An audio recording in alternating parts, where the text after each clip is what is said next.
Bem-vindo a mais um bloco aqui e é o bate-papo. Você que está no www.radiofjr.com.br e você que está curtindo também aqui no Facebook, na nossa fanpage, Show do Figueiredo, na Rádio FJR, e também vai estar no Facebook do nosso convidado, André Bona, educador financeiro, que possui mais de 10 anos de experiência no mercado, tá? Tendo auxiliado milhares de investidores a melhorar a rentabilidade de seus ativos. Durante anos foi sócio do Valor Investimentos, uma das maiores empresas de assessoria de investimentos no país. Atualmente, como um dos educadores financeiros mais conhecidos do país, possui mais de 60 mil inscritos, tá? No seu canal no YouTube. É muito sério, né? É criador do método O Investimento Perfeito, cuja filosofia e diferencial constam no fato de que as decisões de investimento são tomadas em função de projetos pessoais de cada um. André, opa. Eu vou te chamar de André Bona, né?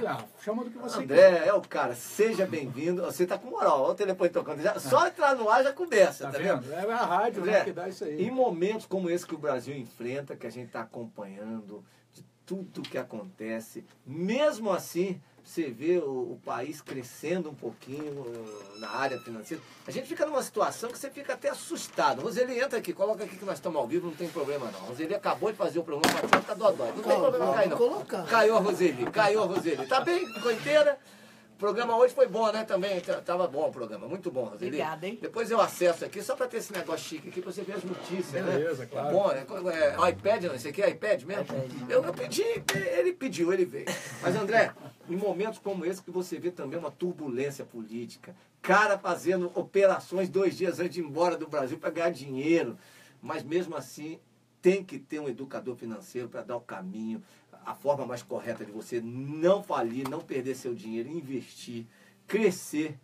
Porque o cara que trabalha, gente, que trabalha 24 horas por dia, o cara fica revoltado, mas se deixar, o cara nem quer trabalhar, porque o cara vai lá ver aqueles caras levando o nosso dinheiro, o dinheiro do povo, da população. Você trabalha a vida toda, aí vem um cara lá e sacaneia e ainda se acha herói porque fez uma delação do que ele roubou, entendeu?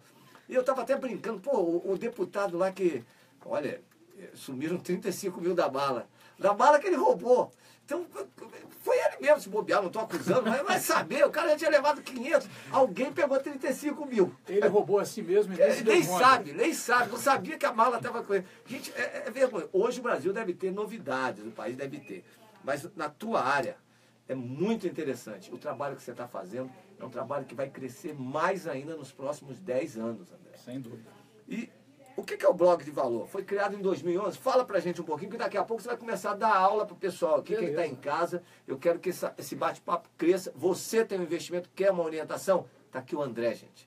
Tá aqui o André. Você de todo o Brasil, até fora do Brasil que nos assiste, literalmente nos ouve, nos acessa e nos assiste. Isso aqui é um trava-língua terrível, mas você pode se orientar. Ouviu, André? Ele está no YouTube, está aqui conosco aqui. Eu vou ter novidades, nós vamos convidá-lo para participar mais vezes aqui. É um cara que entende de investimento, sabe o que tem que acontecer, e a internet é a bola da vez. E para chegar para você mais rápido, às vezes você tem que esperar ir numa reunião, tudo não, o André te orienta. E às vezes você precisa ter uma pessoa, eu preciso contratar alguém para cuidar do meu dinheirinho, porque está complicado. Você tem um cara igual o André. Essa é a diferença. André, primeiro fala do Vlog do Valor. Fala pra gente aí, para quem está em casa nos ouvindo, acessando e assistindo no Facebook. Beleza. A Figueiredo, do Blog de Valor é um projeto que eu comecei a fazer em 2011. Na verdade, ele até começou um pouquinho antes, mas era uma coisa daqueles domínios compartilhados, aquelas maluquices.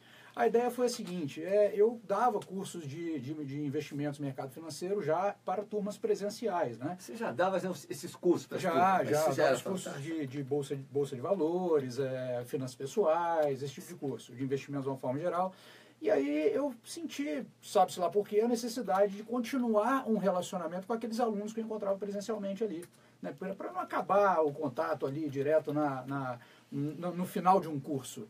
E aí eu comecei a fazer o blog, e essa foi a motivação, estar perto daquelas pessoas para criar um canal de comunicação de dia a dia, não só apenas aquele conhecimento teórico, mas ter o feedback, pô, tá indo, tá conseguindo...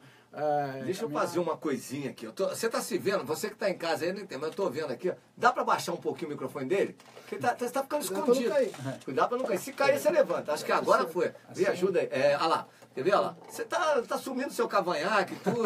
Olha como é que eu tô. Apareço, tá vendo? Eu tô mostrando o celular agora. Ó, será que chegar um pouquinho pro lado, assim? Aí não. Aqui, não, aqui, ó. Esse aqui. Aquele lá. Aqui. Olha lá. Aí sim, hein? Não, mas é aqui. E apareceu a mão do Caiçara lá. Você apareceu no vídeo. Subiu a audiência, Caiçara. Subiu a audiência. Agora sim. Aí sim. Já viu? Só tem que deixar o cara bem na fita, né? Tá falando, mas quem é que tá falando? Tá atrás escondido lá. Não, vamos lá. Fala aí, meu irmão. Então foi isso. Aí a gente começou a conversar com essa galera de alunos e a coisa foi tomando uma proporção diferente. Né? Eu comecei a monitorar o tráfego, de onde que as pessoas entravam no blog, se inscreviam, e aí o negócio começou a ter uma proporção maior. Eu falei, coisa. Pô, tem gente aqui acompanhando isso de vários estados. E eu comecei a me dedicar mais. Todo. A internet proporciona isso, é mais rápido do que a TV. Tanto é que a televisão hoje, você vê que, vamos pegar a TV Globo como exemplo, é tal de Google Play, não sei o que lá, é Globoplay, né? Os caras botam, quer assistir. Eles estão lançando os programas antes mesmo de botar na televisão, já está na internet, que eles sabem a velocidade. E aqui é o maior exemplo, essa audiência que nós temos aqui, as pessoas vêm. Bom, vamos começar falando do vlog do valor aqui. Investimentos para fundo de garantia. Vamos falar um pouquinho de fundo de garantia. Tá essa confusão toda. Quem está assustado hoje, literalmente hoje, estava assustado ontem, é o cara que nasceu ali entre julho e setembro, que estava com a possibilidade de não retirar a grana dele para investir. E é um dinheiro que, gente, se não passar esse pedaço dessa reforma, é dinheiro que deixa de entrar na economia. Sem dúvida. Explica pra gente um pouco dessa questão do fundo de garantia, que é um bom momento para você pegar uma graninha e investir. Exatamente. Conta você. Eu saio de cena, você conta. Só vou ouvir, aprender contigo. Bom, essa questão do fundo de garantia realmente é um dinheiro que fica lá depositado pela empresa, né, do empregado, e esse dinheiro não rende nada. Né? A correção dele é muito baixa, ele perde para a inflação, então aquele saldo que você fica ali, ele não tem um crescimento patrimonial para você ao longo do tempo. Então essa possibilidade de você resgatar esse dinheiro te permite fazer coisas que são mais rentáveis para você, seja investindo no mercado financeiro, ou seja aquelas pessoas que têm algum tipo de endividamento, ir lá e quitar o endividamento. Então, o que vai fazer com o FGTS, a primeira coisa que é o método do investimento perfeito. O que você vai fazer com o dinheiro depende da sua necessidade individual. Eu posso fazer uma coisa, você pode fazer outra, cada um depende. A sua necessidade individual que manda o que você vai fazer. Então, se uma pessoa hoje vai botar a mão no recurso do FGTS, era uma grana que ela não imaginava que botaria a mão há um tempo atrás, né, antes dessa situação acontecer, e aí agora o que ela vai fazer? Se ela tem dívida, ela tem que quitar. Porque os juros da dívida é maior que os juros de qualquer investimento. Isso falando de mercado financeiro. O juro da dívida é maior que o juros de qualquer investimento. Foca nele aqui, deixa só ele aparecer aqui. Foca nele aqui, porque isso é muito sério.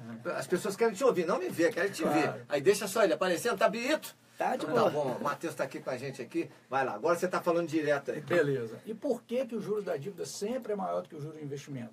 Porque o que é um investimento, o que é uma dívida? Os bancos, as instituições financeiras, fazem um papel de intermediário financeiro.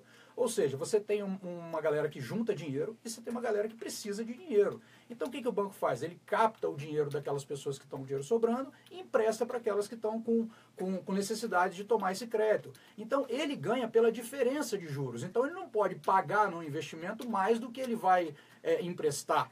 Porque a diferença é justamente os juros que ele cobra, é o lucro dele. Então, assim, por isso é inconcebível você pensar que alguém vai pegar um empréstimo para investir no mercado financeiro. Isso não existe, isso tem que quitar o empréstimo, porque vamos botar 2%, 3% ao mês, não tem investimento que dê isso.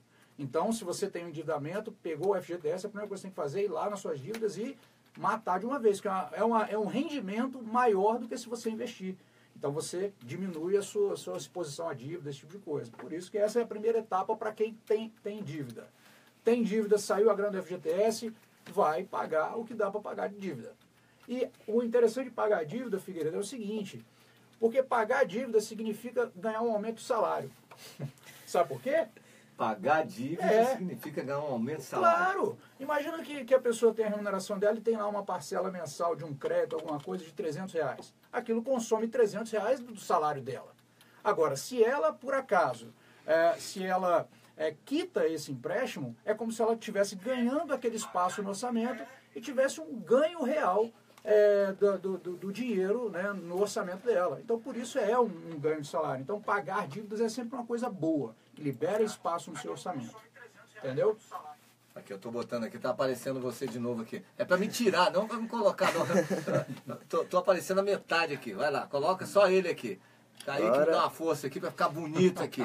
Pra ficar biita aqui. Agora foi. Agora foi, eu saio, eu quero ser bem na cena, porque tá crescendo a audiência. Que legal, que bom. Então, se aparecer meu braço, já é audiência. As pessoas querem te ver, André, querem te ver. Já tem um monte de gente entrando aqui. Que legal. Aí, bota aqui ao vivo, não tem perigo. Aí, bota ao vivo aqui, bota ao vivo aqui.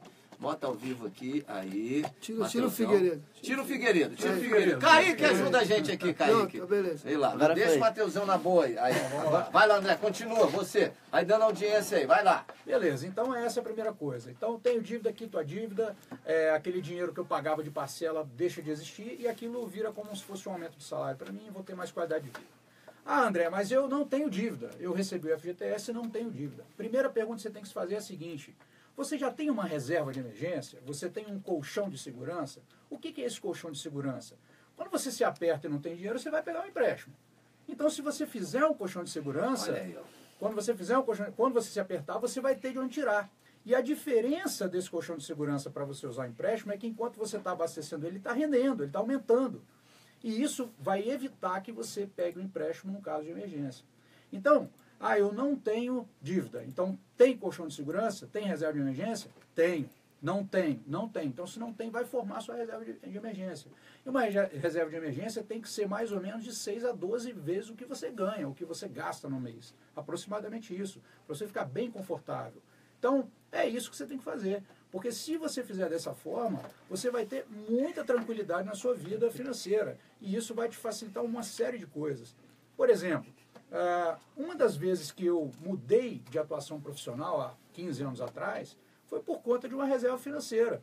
Se eu não tivesse reserva financeira, como é que eu ia fazer para me articular, para mudar para um outro ramo de atividade que eu queria atuar? Aí você começa a fazer escolha. Eu não gosto da minha profissão, hoje gostaria de fazer uma outra coisa. Eu tenho uma reserva de emergência que me supre por um ano e meio? Tenho, então posso fazer essa transição. Então é esse tipo de coisa que te dá de qualidade de vida diretamente no que a gente fala de reserva financeira como a primeira atitude que você deve tomar como investidor. Você viu que eu estou ficando mais longe de você, estou sumindo de vez para atrapalhar você. Não é porque eu estou com medo, não. Eu quero deixar você aí porque está dando certo. Então tá bom. André, o brasileiro tem muito que aprender a investir, tanto é que a função sua é fundamental, Você viu que o dinheiro que está entrando na economia por conta do Fundo de Garantia aquece, ajuda, melhora, cria empregos. A gente está passando por uma fase difícil, uma fase de crise, uma fase onde as empresas estão passando por dificuldade. O cara que tem um dinheirinho, o cara quer guardar uma grana. A poupança ainda é a solução. O que você fala para essa dona de casa que está lá no sufoco guardando dinheiro? Até porque ela está guardando pensando no futuro, não sabe o que vai acontecer. O que você fala para ela? Beleza, estou com o meu dinheiro, então agora vou investir. Se tenho reserva de emergência, se não tenho reserva de emergência, os investimentos que a pessoa tem que escolher são investimentos conservadores. Por quê? Porque é aquele investimento que, caso ela precise, ela vai poder resgatar, um investimento fácil de resgatar, que ela pode resgatar de um dia para o outro, para suprir uma necessidade, uma emergência. E esses investimentos, basicamente, são 3 tipos. São fundos DI, é o Tesouro Selic, que é um dos títulos do Tesouro Direto, e a poupança pode servir também, e os CDBs com liquidez diária. Então, esses investimentos são as alternativas que você tem primeiro para fazer a sua reserva de emergência. Vai ganhar muita rentabilidade? Vai, porque a taxa de juros do Brasil é maior do que as outras do mundo, então, comparando no mundo, é muito. Mas é lógico que não é a melhor das rentabilidades que você vai ter nos investimentos. Mas ali você não está olhando rentabilidade só, você está olhando o quê? Disponibilidade. Esse dinheiro é um dinheiro que eu posso precisar, então você só quer dar uma corrigida nele e deixar ele disponível ali. Agora, se você já tem sua reserva de emergência, aí você pode começar a fazer outras opções para aumentar a sua rentabilidade. Uma delas é você abrir mão da liquidez. Liquidez é a possibilidade de você resgatar o dinheiro. Posso falar, não, então eu posso pegar esse investimento e fazer uma aplicação por 3 anos, 4 anos, que eu não possa resgatar antes. Beleza, você vai ganhar uma taxa melhor por isso. Então, se você tem reserva de emergência para as necessidades imediatas, e aí depois você pode procurar CDBs de banco, aqueles CDBs com carência. É aquele, CDBs. é aquele que você não vai resgatar. Não é aquele que você resgata a qualquer hora. Porque aquele que você não resgata te dá uma taxa melhor. Porque o banco fala, pô, mas eu vou ficar com esse dinheiro 3 anos, então eu posso também fazer mais dinheiro aqui, então eu posso pagar uma taxa melhor. Então, os CDBs de 2, 3, 4 anos têm taxas melhores do que os CDBs com liquidez diária. Então, essa é uma alternativa para o médio prazo. E para o longo, daqui 20 anos, 30 anos, não sei o quê, uma vez que a pessoa já tem os produtos de reserva de emergência, já tenha um pouco travado para 3, 4 anos, aí ele vai para o longo prazo. Título do Tesouro IPCA, ações, se a pessoa tiver perfil de risco, né, se ela tolerar isso, fundos imobiliários, fundos multimercados, esse tipo de coisa. Muito legal. Já tô no vídeo de novo, né? Posso voltar para perto dele agora? Cara, pode. Tá chique, porque eu tô deixando ele falar. Uma coisa que eu vejo muito ao longo dos anos, o cara ganha uma grana e fala assim, eu vou comprar imóveis. Vou comprar um apartamento, vou comprar uma casa, vou comprar um terreno. Eu vi você aqui na pauta aqui, estava falando exatamente sobre transformar imóvel em investimento. É um bom negócio ainda? Olha, o imóvel que você compra para morar não é um investimento, né? Porque investimento é aquilo que... Você deixa lá e... Para ganhar dinheiro. Exatamente. Então, assim, se eu compro um imóvel que é o que eu resido, esse imóvel não é um investimento. Mas ele se valorizou 100% em X anos. Beleza, mas os do seu vizinho também. Todos da sua região também. Então, é igual. Então, mas você não vai conseguir vender ele e comprar um outro igual. Você vai ter que comprar um outro diferente. E aí é diferente de preço, é porque o imóvel é diferente. Entendeu? Então, assim, as pessoas mesmo valorizou muito. Mas você vai conseguir vender o seu e comprar um igual do seu vizinho pelo preço de 5? Não. Então, não valorizou. Agora, quando você compra um imóvel para vender depois mais caro ou para criar uma renda de aluguel, aí você está falando de um investimento.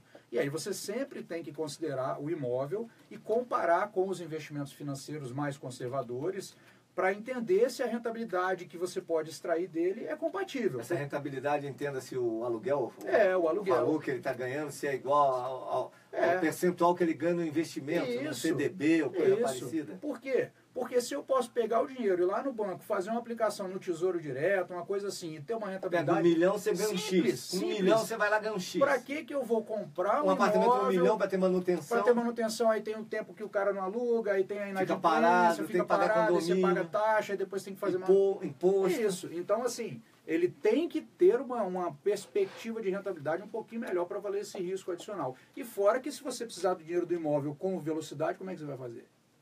Tem esse detalhe também. Esse é o principal do imóvel, né? Essa é a principal dificuldade.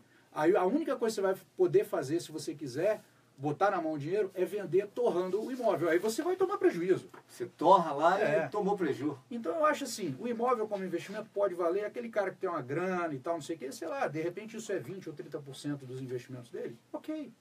Agora, ter um único imóvel como um único investimento, eu não acho que faça bem para a saúde financeira de ninguém. Modalidade que está acontecendo muito no Brasil ultimamente. O cara trabalha 15, 20, 30 anos numa empresa, está perto até de se aposentar, não utilizou o fundo de garantia e aí vem aquela demissão. Aí ele junta um dinheirinho em casa. Quanta gente está passando por isso? Mas muita gente, né? O que você indica nessa hora? O que o cara tem que fazer? De repente, depois daquela vida toda, eu coloquei na minha mão 200 mil reais, 100 mil, 300 mil, não importa. Mas é um dinheirinho que ele, se deixar, se não for orientado, você gasta. Eu sei disso. Por isso eu estou te pedindo aí para você falar para esse pessoal qual é a solução nessa hora. Muita calma nessa hora. O que tem que fazer? Sair comprando alguma coisa e investir direto. Porque se o dinheiro ficar na conta corrente do cara, o cara olha ali 300. Vou gastar 2 mil hoje, semana que vem gasto 3 mil. Quando você espantar, você não tem mais os 300 mil. Hipoteticamente, eu falando 300. O que você sugere nessa hora? Aí vamos falar aqui, né, de maneira bem direta. Se você tem esse descontrole, o problema é seu, tá? Você, eu sou descontrolado. Bom, então você tem que resolver o seu descontrole, porque aí não tem fórmula que dê certo. Esse é um ponto, não dá pra gente ficar inventando historinha. Mas se você está nessa situação, foi demitido, pegou o FGTS e tal, a primeira coisa que você tem que entender é o seguinte: você tem uma colocação rápida no mercado? Ou você de repente já está na aposentadoria, eu não sei. Você precisa se colocar rápido? Se você precisa se colocar rápido, se você precisa gerar uma fonte de renda rápido, você tem que ser conservador com esse dinheiro. Você não pode pegar isso, não, mas agora a bolsa está subindo, vou colocar na bolsa. Não, sabe por quê? Porque se ela cair, igual caiu na semana passada, 10%, o que você vai fazer? Vai chorar? Meu Deus. E isso acontece, entendeu? Eu estou no mercado há não sei quanto tempo e isso acontece de tempos em tempos. Não sempre com esse tipo de novidade, é sempre outra coisa estarrecedora, mas sempre tem uma coisa maluca aí. Então, a renda variável é assim, é da natureza dela. Então, se você vai ter essa situação de estar ainda numa situação de imprevisto, não sabe como é que a coisa vai desenrolar, seja conservador e procure um investimento que tenha liquidez para você resgatar. Agora, se você for resgatar, tente considerar o seguinte, resgate pelo menos metade da rentabilidade. Metade. Por quê? Porque a outra vai ficar para o patrimônio ser corrigido pela inflação. Se você resgatar toda a rentabilidade, ao longo do tempo o 200 vale R$10. Né? Ele vai perdendo valor ao longo do tempo. Ah, André, mas aí eu não consigo viver com metade da rentabilidade de 300 mil. Vamos supor, 300 mil, vamos supor que uma conta que desse, uma conta simples que desse 0,8%, sei lá, 2.400 por mês. Ah, eu não consigo viver com isso. Beleza, mas saiba que você vai ter que tirar a rentabilidade mais um valor que vai deteriorar o principal. Então, se você tem um prazo para se colocar, isso pode ser necessário. Mas comece a controlar o orçamento. Porque senão depois pode acabar o dinheiro, você não se colocou, e aí a situação realmente vai ficar grave. Tem muita gente que compra seu dólarzinho. Agora não é nem época. Bom, teve gente que comprou agora recente e ganhou dinheiro, né? A gente viu aí o que aconteceu. O cara que tem um dólar em casa, o cara que quer investir em dólar, não é o momento, né, para se comprar dólar. Figueiredo, eu não acho que dólar seja investimento. Boa. Ouça um especialista. Dólar não é investimento. Fala isso pra galera em casa. Isso não significa que uma pessoa não possa ganhar ou perder dinheiro comprando mais barato, vendendo mais caro. Pode acontecer. Mas por que eu digo que o dólar não é investimento? Porque, veja, quando você investe num CDB, num Tesouro Selic, quer que seja, numa aplicação, né, financeira, aquela aplicação rende juros. Então você coloca, sei lá, R$1.000 e depois de um tempo você tem mais de R$1.000. O dólar, quando você converte para o dólar, o próprio dólar sozinho, ele não está te pagando juros. Você vai ter sempre um dólar, mas você não vai ter $1 de 10 cents, você não vai ter $1 de 25 cents, você vai ter $1. Então esse ganho ou essa perda, na verdade, tem a ver com a relação que ele tem com a nossa moeda. Então ele por si só não gera um retorno. A ação, por exemplo, a empresa está lá indo trabalhar todo dia, os funcionários estão vendendo, a galera está saindo para comercializar, aumentar mercado, fazendo promoção. Então tem uma coisa acontecendo para gerar lucro ali. O dólar, ele não levanta a notinha de dólar, hoje eu vou trabalhar, botar a mochila nas costas, ele não faz isso. Então ele é uma coisa que você deve utilizar como um instrumento de proteção, que é utilizado muito no mundo. Ah, tá um caos, corre todo mundo pro dólar. Por quê? Porque ali eu sei que não vai ficar zero, né? Ou naquela situação onde você tem uma perspectiva de consumir em dólar. Por exemplo, vamos fazer um passeio lá, né, para Los Angeles lá, que a gente estava falando aqui, e aí você vai gastar lá, sei lá, $5.000, $10.000 na viagem, depende do seu padrão de vida. Então, planejou a viagem, você pode ficar esperando para ver qual é o melhor momento, ou você pode, não quero passar por esse tipo de dificuldade, quero logo não correr esse risco, que é o que eu faço. Para mim. Decidi, fiz a viagem, e uma viagem, um caso real. Eu vou viajar em setembro, de lazer, férias, eu sempre programo com antecedência, né? Eu e minha esposa, e a gente em março decidiu, viu o roteiro e tal, e já comprou tudo. Comprou hotel, passagem e a parte da grana. Então, subiu o dólar, e daí? Não tem nada, eu estou morrendo de rir, eu estou em dólar ali, com dólar, eu vou gastar em dólar. Então, para mim, em real, deixou de existir. Então, dólar para mim é proteção e para você utilizar quando você vai viajar. Tá? Então, assim, ficar especulando com o valor do dólar, tem muitos investidores que fazem isso, mas se você nunca fez, você vai sair machucado. Tá? Então, aí você tem que ter uma propensão a risco, saber que você pode perder nessa operação, e pode perder muito, e aí é isso, esse cuidado que você deve ter. Estou conversando com o André Bonner, educador financeiro, dando dica para vocês, ou dicas, trazendo dicas. E agora é uma que vai pegar também aí para você que está em casa. Nós falamos em desemprego, 14 milhões de desempregados. E nessa hora que surge o empreendedor. É nessa hora que o cara vai. O cara investe, o cara pega o dinheirinho que tem, monta o negócio, monta a sua monta a sua empresinha, sua microempresa, vira microempreendedor individual, como eles falam no Sebrae, microempreendedor, MEI, né? Aí eu te pergunto, e você que está em casa, muito atento com o que o André vai falar. Você está com dinheiro, você está querendo investir. Será que a palavra certa é investir quando você monta uma empresa, monta uma barraquinha de salgados, compra um carrinho? Hoje está muito na moda o food truck, né? você monta um negócio para fazer não sei o que, o escritório dos seus sonhos, você contrata 2 pessoas, monta uma empresa de limpeza, terceiro. Tem de tudo quanto é investimento, assim, investimento não, empreendedorismo. Eu lembro que eu fui num evento do Sebrae e tem opções para você comprar, até como que eles falam, você vai lá e compra o negócio da empresa, você abre a empresa, é uma franquia. Tem tudo quanto é tipo de coisa te oferecendo. Aí eu pergunto, André, para quem está em casa, essa dica importante, fica à vontade falando. Investir ou empreender, você tem com certeza já deve ter falado no teu blog, pegar o dinheirinho que você, lá vem o dinheiro que você juntou a vida toda, ou então o dinheiro do teu trabalho. Montar seu negócio em épocas como essa é um bom momento, é complicado, ainda é melhor investir, é melhor guardar o dinheiro no CDB, pegar o dinheiro do fundo de garantia, tudo, o dinheirinho que você tem guardado. Você quer fazer alguma coisa, vai empreender, o que você aconselha? É complicado, porque você está envolvendo o seu dinheiro, que talvez é o dinheiro da sua vida, diga-se de passagem.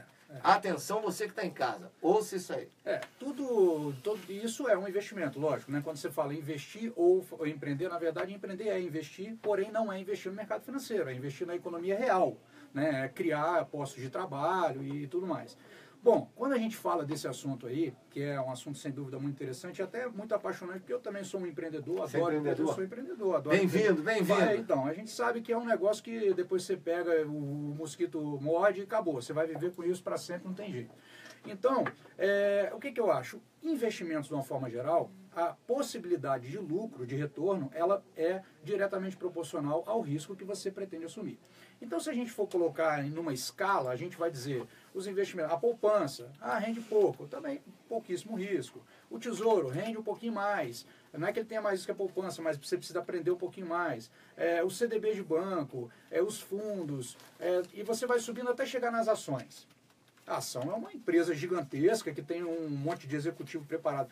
Quando você dá um passo para empreender, imagine que você está subindo ainda mais nessa escala de risco. Então, claro que quando o negócio dá certo, a taxa dele é maravilhosa em termos de retorno. E é isso que seduz todo mundo nesse pensamento de vou empreender. É lógico, eu conheço, já passei por casos pessoais, pessoa que investe, sei lá, 20, 30 mil reais e faz uma fortuna. Isso acontece. Agora, acontece com que frequência? Aí que está o desafio. Então, para acontecer, primeiro, esquece sua vida. Você acaba de enterrar sua vida e falar, agora eu sou o meu negócio. Então, vai ter que ter uma dedicação pessoal que você talvez possa não estar preparado. Segundo, você entende do segmento que você quer investir ou você está pescoçando em tudo quanto é lugar e falou, isso aqui, de repente, pode ser e você não conhece muito bem. Então, aí é importante você conhecer o segmento, estudar o segmento para tomar uma decisão consciente. Porque quando você vai empreender, você está assumindo o maior risco possível. Então, você não vai entrar no maior risco só no seu otimismo de achando que você é o super-homem. Porque se fosse assim, beleza, mas não é assim. Né? Tem mercado, tem outros super-homens espalhados que vão concorrer com você. Então, esse é um ponto. E o outro ponto é fazer um planejamento financeiro adequado para sustentar aquele negócio no período de maturação, de início dele, porque ele vai demandar dinheiro. Então, na hora que ele vai demandar dinheiro, o que não pode é você, às vezes, até tomar uma boa decisão de empreender, só que você morre no meio do caminho. Então, você tem que estar planejado para isso. E, sabe, Figueiredo, eu, ao longo desse tempo, a certeza que eu tenho, 99% dos negócios que não prosperam, de empreendimentos assim individuais, que as pessoas começam, tem a ver com um dimensionamento errado de quanto que vai ser a receita. Então, porque você, não, eu vou vender tanta... Normalmente isso se frustra.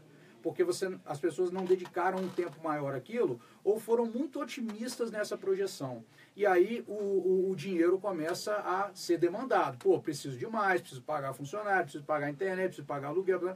E aí você começa a ter uma situação. Então, é importante você ser pessimista na hora de construir um plano de negócio para o seu empreendimento. E aí sim você vai ter uma visão real para falar, pô, beleza, então vou precisar de dinheiro para suprir isso durante 2 anos. Beleza, então estou no jogo. Né? Pode dar errado? Posso perder tudo? Claro que pode. É sua opção de risco-retorno. Então você fazendo isso com consciência, tudo bem. Agora não vai na aventura.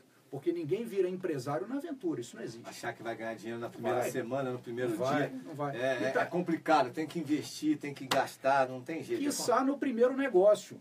Um empreendedor não empreende uma vez e acerta. Então esteja disposto a errar, perder.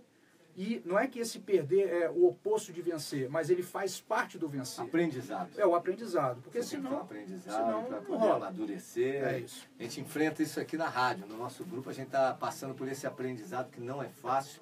A gente sabe que não é moleza. As pessoas acham que você vai trazer o pessoal aqui, você vai ganhar dinheiro fácil, vai ter o maior faturamento de rádio do mundo. Não é assim.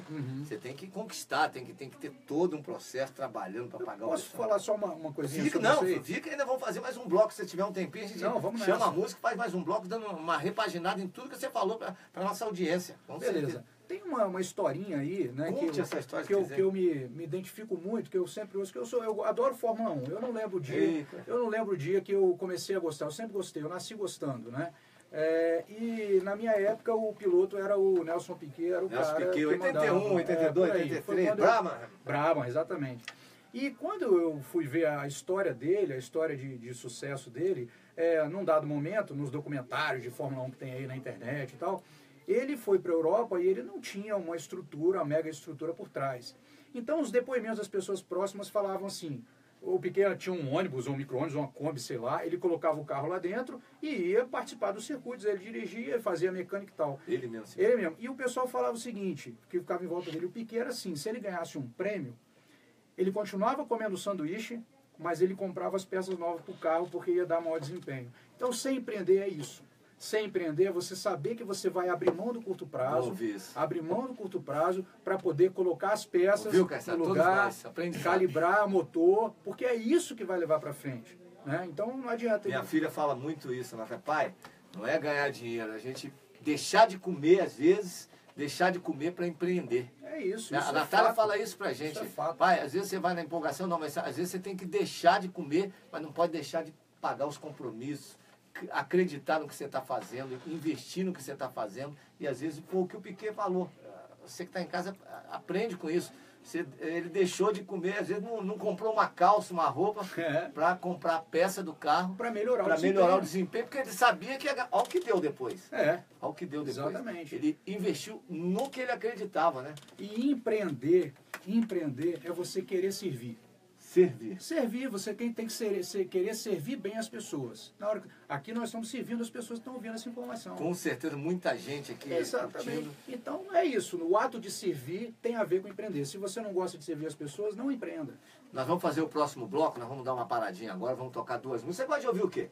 Quem está em casa pode ouvir uma musiquinha. Pode escolher, eu sou bem eclético, fica à vontade. Mas gosta de banda, cantor brasileiro? Eu gosto de banda, uns rockzinhos mais antigos. O que você quer de rock? Vamos ver se pode escolher qualquer coisa, o cara vai... Ele procura ali, o Caissara, nosso internacional. Então manda aí um Red Hot pra gente. Red Hot Chili Peppers? Californication, bota aí Californication. Aí manda lá e depois você toca mais uma internacional. Aí você toca uma mais lightzinha aí, né? Toca duas internacionais, pra quem tá em casa também. Você ouve não pelo Facebook, radiofjr.com.br. A gente para de transmitir agora, Mateusão. Voltamos com um bloco para dar um apanhado, um bloco final. Aí ele vai dar mais uma aula pra gente aqui e tem muitos convites. Obrigado pela audiência, muito legal você visualizando aí em todo o Brasil, quiçá fora do Brasil também. E aqui no rádio, a gente volta já depois da música, duas músicas, e depois do comercial. Primeiro, Red Hot Chili Peppers, né? Depois você toca mais uma legal que você achar legal aí, tá bom? Internacional. Capricha, hein, Caissara? Valeu, gente. Voltamos daqui a pouco. Super bloco, educação financeira.